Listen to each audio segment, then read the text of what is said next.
മനുഷ്യത്വം മരവിച്ച ധനമോഹികളുടെ ക്രൂരവഞ്ചനയിൽ നിന്നും ഇസ്ലാമിക ശരീഅത്ത് ഒന്നുകൊണ്ട് മാത്രം രക്ഷപ്പെട്ട ഒരു സാധു പെൺകുട്ടിയുടെ വികാരോജ്വലമായ കഥയാണ് ഞാൻ ഇന്ന് അവതരിപ്പിക്കുന്നത്. കഥ ശരീഅത്ത്. ശരീഅത്തിന് കാലോചിതമായ മാറ്റം വരുത്തണമെന്ന് മുറവിളി കൂട്ടുന്ന അല്പജ്ഞരായ അത്യന്താധുനികർക്ക് അല്പമെങ്കിലും ചിന്തിക്കാൻ ഇത് വക നൽകും എന്ന പ്രത്യാശയോടെ ഞാൻ കഥയിലേക്ക് കടക്കട്ടെ.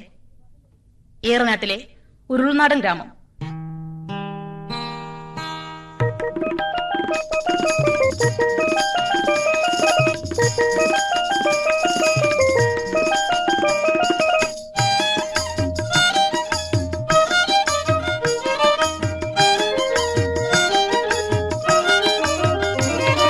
പച്ചച്ചപ്പാടങ്ങൾ പച്ചിലത്തോപ്പുകൾ ഉള്ളൊരു നാടാണ്. ഈണത്തിൽ ഉള്ളത്തി കുയിലുകൾ പാടിപ്പാറക്കുന്നൊരാന്തൊരു നാടാണ്. പച്ചച്ചപ്പാടങ്ങൾ പച്ചിലത്തോപ്പുകൾ ഉള്ളൊരു നാടാണ്. ഈണത്തിൽ ഉള്ളത്തി കുയിലുകൾ പാടിപ്പാറക്കുന്നൊരാന്തൊരു നാടാണ്. വടക്ക് ഭാഗത്ത് തലയുയർത്തി നിൽക്കുന്ന ഭഗവതിമല, പടിഞ്ഞാറും കിഴക്കും കീരിക്കുന്നും പൂവത്തിക്കുന്നും. കുന്നിന് താഴ്വരയിൽ നിറയെ കേരവൃക്ഷങ്ങളും കമുകിൻ തോപ്പുകളും. അതിന്റെ നടുവിൽ പച്ചപിടിച്ചു നിൽക്കുന്ന നെൽപ്പാടവും നിറഞ്ഞു നിൽക്കുന്ന നേന്ത്രവാഴത്തോപ്പുകളും. ഇതിനെല്ലാം ഉപരിയായി ആ വയലോരത്ത് തെങ്ങിൻ തോപ്പുകൾക്കിടയിൽ ഒരു വലിയ 4 കെട്ട് മണിമാളികയുമുള്ള പഴയ തറവാട്. അതാണ് ചെമ്പകത്ത് തറവാട്. ആ നാട്ടിലെങ്ങും ഷുഹൂറത്ത് പൊങ്ങും ചെമ്പകത്തറവാട്. കണ്ടാൽ ആരും കൊതിക്കും വിധത്തിൽ ആ വീടത്തിൽ നിൽക്കൊണ്ടൊരു വീട്. ആ നാട്ടിലെങ്ങും ഷുഹൂറത്ത് പൊങ്ങും ചെമ്പകത്തറവാട്.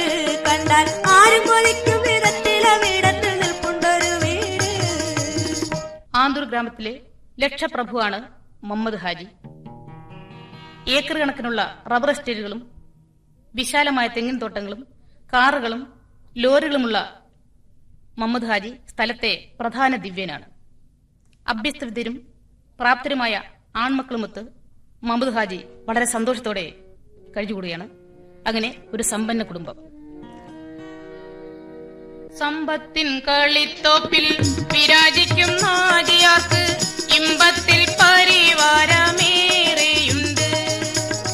സമ്പത്തിൻ കളിത്തോപ്പിൽ വിരാജിക്കും ഹാജിയാർക്ക് ഇമ്പത്തിൽ പരിവാരമേറെയുണ്ട്. പമ്പുറ്റ പൂകൾ കൊണ്ട് ഗ്രാമത്തിൻ തുടിപ്പായി ശോഭിക്കുന്നുണ്ടവരൊട്ടേറെ. പമ്പുറ്റ പൂകൾ കൊണ്ട് ഗ്രാമത്തിൽ തുടിപ്പായി ശോഭിക്കുന്നുണ്ടവരൊട്ടേറെ. സമ്പൽ സമൃദ്ധിയുടെ ശ്രീകോവിലിൽ വളരെ സന്തോഷത്തോടെ ആ കുടുംബം ജീവിക്കുമ്പോൾ തികച്ചും അപ്രതീക്ഷിതമായിട്ടാണ് അത് സംഭവിച്ചത്. മുഹമ്മദ് ഹാജിയുടെ കുലീനയും സുശീലയുമായ ഭാര്യ സുഹ്റാബി വാതരോഗം പിടിപെട്ട് കിടപ്പിലായി. ആനന്ദം അലയടിച്ചിരുന്ന ആ വീട്ടിൽ ദുഃഖത്തിന്റെ കരിമേഘങ്ങൾ നിഴലിട്ടു.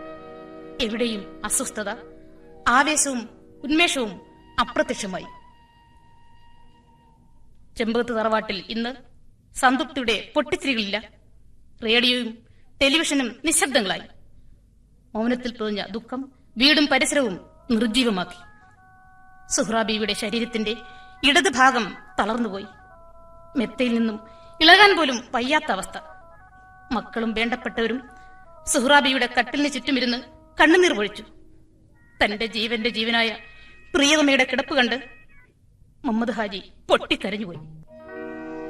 മാസം പലതും കഴിഞ്ഞു, നാശങ്ങളും പിണഞ്ഞു, ആശ കൊഴിഞ്ഞു സുഹ്റ ബീവി കരഞ്ഞു. അന്ന് നേശപ്പൂ മുഹമ്മദ് ഹാജി വെന്ത് പൊരിഞ്ഞു. മാസം പലതും കഴിഞ്ഞു, നാശങ്ങളും പിണഞ്ഞു, ആശ കൊഴിഞ്ഞു സുഹ്റ ബീവി കരഞ്ഞു. അന്ന് നേശപ്പൂ മുഹമ്മദ് ഹാജി വെന്ത് പൊരിഞ്ഞു.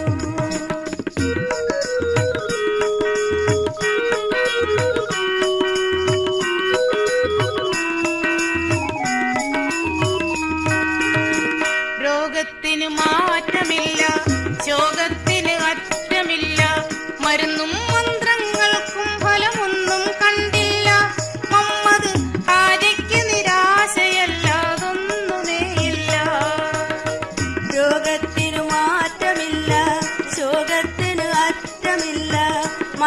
മന്ത്രങ്ങൾക്കും ഫലമൊന്നും കണ്ടില്ല. മുഹമ്മദ് ഹാജിക്ക് നിരാശയല്ലാതൊന്നുമേയില്ല.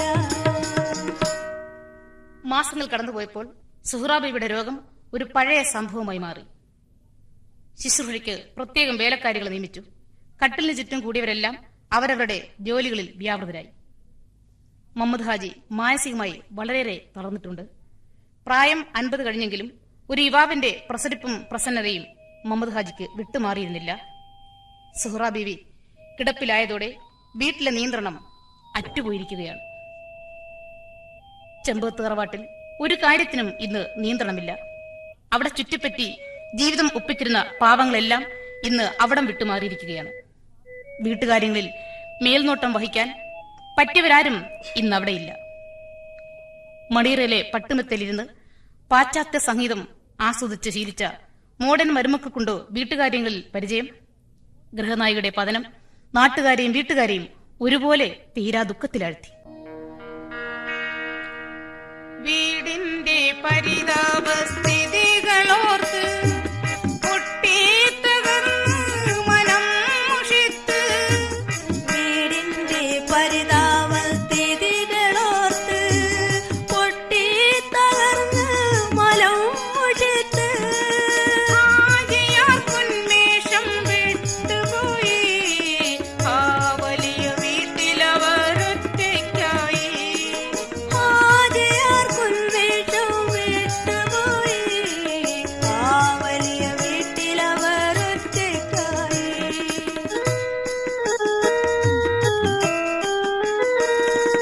മക്കളും മരുമക്കളും സുഖിച്ച് ദുഃഖത്തിൽ ഹാജി ദിനം കഴിച്ച്. മക്കളും മരുമക്കളും സുഖിച്ച് ദുഃഖത്തിൽ ഹാജി ദിനം കഴിച്ച്. എന്നാണീ സങ്കടം നീങ്ങിടുന്നു എന്നും നിരവധി പാർത്തിടുന്നു. എന്നാളീ സങ്കടം നീങ്ങിടുന്നു എന്നും നിരവധി പാർത്തിടുന്നു. ചെമ്പകത്ത് തറവാട്ടിന് ജീവൻ നൽകാൻ ഒരു ഗൃഹനായിക അത്യാവശ്യമായിരുന്നു. കുടുംബങ്ങളും വേണ്ടപ്പെട്ടവരും മറ്റൊരു വിവാഹത്തിന് മുഹമ്മദ് ഹാജിയെ പ്രേരിപ്പിച്ചുകൊണ്ടിരുന്നു. അനാഥയായ ചെമ്പകത്ത് തറവാടിനെ സംബന്ധിച്ചിടത്തോളം ഒരു പുതിയ ഗൃഹനായികയുടെ ആഗമനം അത്യന്താപേക്ഷിതമാണ്. നാട്ടുകാർക്കും വീട്ടുകാർക്കും ഏക അഭിപ്രായമാണ് ഈ കാര്യത്തിലുള്ളത്. മറ്റു കാര്യങ്ങളൊന്നും തന്നെ അതിന് തടസ്സമായി നിൽക്കുന്നില്ല. ഏകപത്നി വ്രതമെന്ന അപ്രായോഗികമായ നിയമമൊന്നും ഇസ്ലാമില്ല. അനിവാര്യമായ അവസ്ഥയിൽ ഒന്നിലധികം ഭാര്യമാരെ സ്വീകരിക്കാൻ ശരീഅത്ത് അനുവാദം നൽകുന്നുണ്ട്. മനുഷ്യവികൃതിയെ സൂക്ഷ്മമായും അറിയുന്ന സർവശക്തനായ അള്ളാഹുവാണ് ശരീഅത്തിന്റെ കർത്താവ്. അത് സാർവജനീയവും സാർവലൗകികവുമായ പ്രകൃതി നിയമമാണ്. തളർന്നു കിടക്കുന്ന സുഹ്റാ ബീവിയുടെ കട്ടിലിനരികെ ചെന്ന് മുഹമ്മദ് ഹാജി തന്റെ ഇംഗിതം അറിയിക്കുകയാണ്.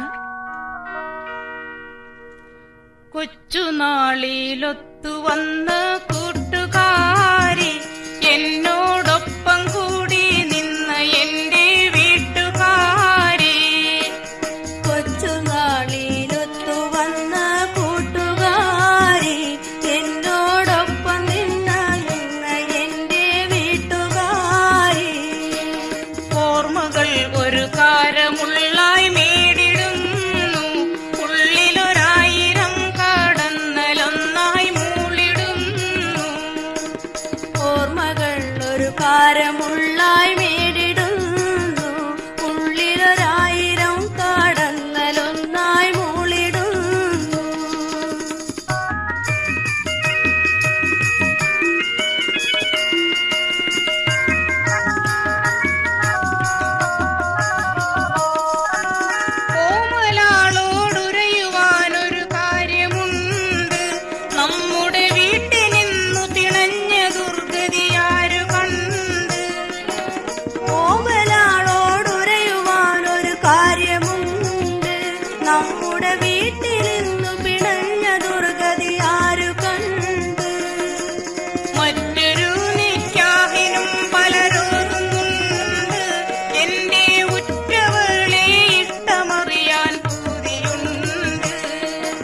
മറ്റൊരു നിക്കാഹിനും പലരോരുന്നുണ്ട്.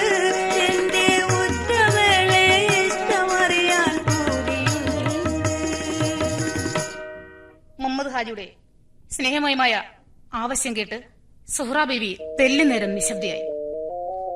കുഴിഞ്ഞുപോയ ഇന്നലെകളെക്കുറിച്ചുള്ള ഓർമ്മകൾ അവരുടെ മാനസവീതിയിലൂടെ മൗനയാത്ര നടത്തുകയായിരുന്നു. ഗൽഗത സ്വരത്തിൽ സുഹ്റാ ബീവി പറഞ്ഞു, അങ്ങയുടെ ഇഷ്ടം പോലെ ചെയ്യുക. ഞാൻ ഈ കട്ടിൽ നിന്നും ഇനി എഴുന്നേൽക്കില്ല. അങ്ങയുടെ അഭിലാഷം അവഗണിക്കാൻ എന്റെ ഹൃദയത്തിന് കരുത്തില്ല. എന്റെ ശരീരമാണ് തളർന്നിരിക്കുന്നത്, എന്റെ ഹൃദയം തളർന്നിട്ടില്ല. ഇത് എന്റെ അവസാനത്തെ കിടത്തമാണ്. അവളുടെ ഇരുനേത്രങ്ങളിൽ നിന്നും അശ്രുകണങ്ങൾ ധാരധാരയായി ഒഴുകി. ആ രംഗം കണ്ടു നിൽക്കാൻ കഴിയാതെ മുഹമ്മദ് ഹാജി ഒരു വിതുമ്പലോടെ മുറിയിൽ നിന്നും മന്ദം മന്ദം പുറത്തു കടന്നു.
അന്വേഷണങ്ങൾ പലതും വന്നെങ്കിലും ഒന്നും മുഹമ്മദ് ഹാജിക്ക് തൃപ്തികരമായി തോന്നിയില്ല. പണവും പണ്ടവും നിർബന്ധമില്ല. അങ്ങനെയിരിക്കെ ഒരു പഴയ തറവാടായ നെച്ചിക്കുന്നം തറവാട്ടിൽ നിന്ന് മുഹമ്മദ് ഹാജിക്ക് ഒരു വിവാഹാലോചന വന്നു. പണ്ടുകാലത്ത് ചെമ്പത്തുകാരെ കവച്ചുവെക്കുന്ന പണക്കാരായിരുന്നു അവർ. പിന്നെ കേസും കൂട്ടവുമായി എല്ലാം നശിച്ചുപോയതാണ്. എന്നാലും തറവാടിത്തവും മര്യാദയും സൽ സ്വഭാവമുണ്ട്. 22 കഴിഞ്ഞ ഓമനത്വമുള്ള ഒരു പെൺകുട്ടി. മക്കളും മരുമക്കളുമുള്ള 50 കഴിഞ്ഞ മുഹമ്മദ് ഹാജിക്ക് അവൾ സമ്മതം മൂളിയത് സാമ്പത്തിക പരാധീനത ഒന്നുകൊണ്ട് മാത്രമായിരുന്നു. അവളുടെ ബാപ്പ ചെറുപ്പത്തിൽ മരിച്ചു. മൂത്ത സഹോദരന്മാരും ഉമ്മയും മാത്രമാണ് വീട്ടിൽ.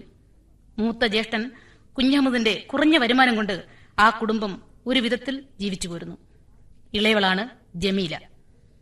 വലിയ സ്വത്തിന്റെ ഉടമയും പ്രഗത്ഭനുമാണ് മുഹമ്മദ് ഹാജി. ആ വീട്ടിലെ ജീവിതം പരമസുഖമായിരിക്കും. വയസ്സു മാത്രം അല്പം കൂടിപ്പോയി എന്നത് ഒരു കുറ്റമല്ല. അങ്ങനെയെല്ലാം പറഞ്ഞാണ് ഉമ്മയും സഹോദരങ്ങളും ജമീലെ വിവാഹത്തിന് സമ്മതിപ്പിച്ചത്. മുഹമ്മദ് ഹാജി വന്ന് പെണ്ണ് കണ്ടു. എല്ലാം തികഞ്ഞ സുന്ദരിയായ ഒരു പെൺകുട്ടി. അദ്ദേഹത്തിന് ജമീലയെ വളരെയേറെ ഇഷ്ടപ്പെട്ടു. അങ്ങനെ വിവാഹം തീരുമാനിക്കപ്പെട്ടു.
ജമീല വന്നു കയറിയതോടെ ചെമ്പകത്ത് തറവാടിന്റെ സ്ഥിതി ആകെ മാറി. വീട്ടുകാർക്കും കുടുംബങ്ങൾക്കും ജമീലയെ വളരെ ഇഷ്ടപ്പെട്ടു. രോഗിണിയായ ആദ്യ ഭാര്യ സുഹ്റാ ബീവിയെ അവൾ ആത്മാർത്ഥമായി ശുശ്രൂഷിച്ചു. മുഹമ്മദ് ഹാജിയുടെ മക്കൾ ഇളയുമ്മയെ സ്വന്തം മാതാവിനെ പോലെ സ്നേഹിച്ചു. നിർജ്ജീവമായി കിടന്നിരുന്ന ചെമ്പകത്ത് തറവാട്ടിൽ പ്രകാശത്തിന്റെ തങ്കരയണുക്കൾ വിതറി. മുഹമ്മദ് ഹാജിക്ക് നഷ്ടപ്പെട്ടുപോയ ഉന്മേഷവും ഉത്സാഹവും വീണ്ടു കിട്ടി. സന്തുഷ്ടിയുടെ വസന്തങ്ങൾ സൃഷ്ടിച്ചുകൊണ്ട് ഹൃദയമായ നാളുകൾ കടന്നുപോയി. ഒരു ദിവസം വളരെ പെട്ടെന്നാണ് അത് സംഭവിച്ചത്. സുഹ്റയെന്ന സുഗന്ധ പുഷ്പം മഹിയിൽ വീണു മറഞ്ഞു. സുരഭിലമാം ഭവനം തന്നിൽ ഇരുള് വന്നു നിറഞ്ഞു. സുഹ്റയെന്ന സുഗന്ധ പുഷ്പം മഹിയിൽ വീണു മറഞ്ഞു. സുരഭിലമാം ഭവനം തന്നിൽ ഇരുളു വന്നു നിറഞ്ഞു. സഹിക്കാനൊട്ടും തരമില്ലാത്ത വ്യസനമുള്ളിൽ പിണഞ്ഞു. സഹനം വിട്ട് മുഹമ്മദ് ഹാജി മനസ്സ് പൊട്ടി കരഞ്ഞു. മനസ്സ് പൊട്ടി കരഞ്ഞു. സഹിക്കാനൊട്ടും തരമില്ലാത്ത വ്യസനമുള്ളിൽ പിണഞ്ഞു. സഹനം വിട്ട് മുഹമ്മദ് ഹാജി മനസ്സ് പൊട്ടി കരഞ്ഞു. മനസ്സ് പൊട്ടി കരഞ്ഞു. കരള് കത്തി കരിഞ്ഞു മക്കൾ കടങ്കലുമായി മുഷിപ്പ്.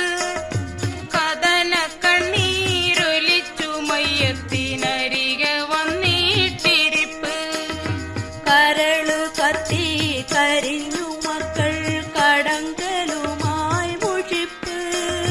കഥന കണ്ണീരൊലിച്ചു മയ്യത്തിനരികെ വന്നിട്ടിരിപ്പ്. സകല സുഖം ത്യജിച്ച് സുഹ്റാ ബീവി യാത്ര തിരിച്ച്. സമതവനെ അവർക്ക് ഗുണം കൊടുത്തിടണേ ചൊരിച്ച്. കൊടുത്തിടണേ ചൊരിച്ച്. സകല സുഖം ത്യജിച്ച് സുഹ്റാ ബീവി യാത്ര തിരിച്ച്. സമതവനെ അവർക്ക് ഗുണം കൊടുത്തിടണേ ചൊരിച്ച്. കൊടുത്തിടണേ ചൊരിച്ച്. വേദനാപൂരിതമായ ദിവസങ്ങൾ ഇഴഞ്ഞു നീങ്ങി. ദിനങ്ങൾ നീങ്ങുന്തോറും ചെമ്പകത്ത് തറവാട്ടിൽ നിന്നും ദുഃഖത്തിന്റെ ഓർമ്മകൾ മാഞ്ഞുകൊണ്ടിരുന്നു. സുഹ്റാ ബേബിയെക്കുറിച്ചുള്ള വേദനിക്കുന്ന ഓർമ്മകളിൽ വിസ്മൃതിയുടെ തിരശീല വീണു. കുടുംബജീവിതം സാധാരണഗതിയിലേക്ക് നീങ്ങി. വീട്ടുഭരണം പൂർണ്ണമായും ജമീലയുടെ ആധീനത്തിൽ വന്നു. അവളെപ്പറ്റി ആർക്കും ആക്ഷേപമോ ആവലാതിയോ ഇല്ല. സുഭിക്ഷതയുടെ പൊലിമയിൽ പൂർവ്വകാല പ്രൗഢിയോടെ ചെമ്പകത്ത് തറവാട് വിളങ്ങി നിന്നു.